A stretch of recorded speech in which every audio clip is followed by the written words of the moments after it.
Amis investisseurs, bonjour et bienvenue sur le blog missioninvestisseurimmeuble.com. Une fois que vous signez le compromis, vous avez droit à un délai de rétractation. Alors c'est ce qu'on va voir dans cette vidéo.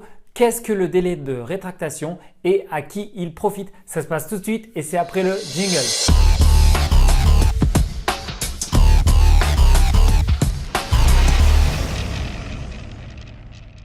Avant de commencer cette vidéo, je vous invite, si ce n'est pas déjà fait, à télécharger mon étude de marché complète et détaillée qui vous aidera à déterminer le potentiel locatif de votre ville ou de votre quartier.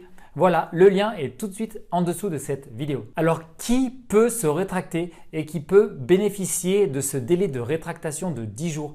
En fait, c'est précisé dans l'article L271.1 du Code de la construction et de l'habitation, donc qui dit que vous devez cumuler deux conditions pour pouvoir vous rétracter. Donc, vous devez être un acquéreur non professionnel, c'est-à-dire que vous devez acheter en tant que particulier, donc vous ne devez pas être une société, vous ne pouvez pas être un marchand de biens et un loueur professionnel.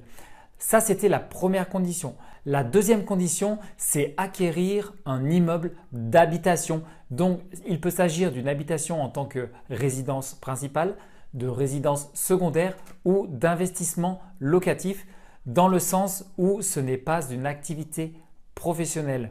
Alors, sur le principe, lorsque vous signez un compromis, vous avez ces 10 jours de rétractation. Donc, vous analysez le projet une nouvelle fois et vous vous rendez compte que vous vous êtes planté. Ou alors, vous faites intervenir un nouvel artisan et vous vous rendez compte que les travaux, finalement, ils sont beaucoup plus importants et vous souhaitez vous retirer du projet. Donc, c'est possible en théorie dans les 10 jours suivant le compromis, mais il faut faire attention que si par exemple vous achetez en SCI à l'IS, par exemple, vous n'allez pas bénéficier de ce délai de rétractation de 10 jours. Vous n'avez pas de délai de rétractation puisque comme je l'ai dit et comme c'était précisé dans l'article 271.1 du Code de l'habitation et de la construction, vous en tant que professionnel de l'immobilier, parce que vous achetez en SCI à l'IS par exemple, vous êtes un professionnel et vous n'avez pas ce délai de rétractation. Donc attention, si vous souhaitez absolument investir en SCI à l'IS, pour garder notre exemple, il faut signer un compromis en mettant une clause de substitution. Donc vous signez en nom propre, comme si c'était vraiment vous qui achetiez l'immeuble de rapport ou l'appartement en question. Et vous mettez une clause de substitution comme quoi vous pouvez vous substituer à une personne physique ou morale lors de la signature de l'acte authentique. Et de cette façon, ça vous permet de vous protéger et de bénéficier de ces 10 jours de rétractation. Voilà, il y a d'autres investisseurs qui souhaitent de toute façon investir en SCI, mais qui signent en nom propre pour bénéficier de ces 10 jours de rétractation. Donc, protégez-vous et tout se passera bien.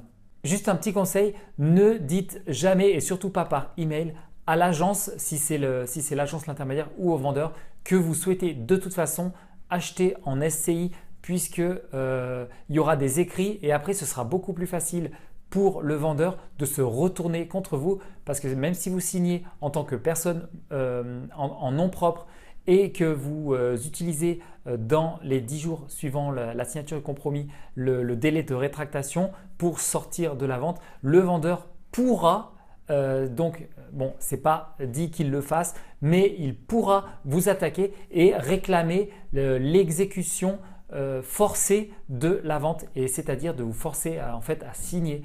Donc faites très attention quand vous signez un compromis.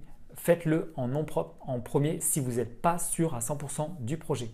Voilà, j'en ai terminé pour cette vidéo. J'espère qu'elle vous a plu. Si c'est le cas, je vous invite à vous abonner déjà à la chaîne YouTube pour avoir plus de vidéos. Et vous pouvez aussi bien entendu la liker et la partager pour me soutenir dans cette chaîne YouTube. Voilà, je vous dis à bientôt et n'oubliez pas, apprenez puis agissez. C'est la seule façon d'avancer.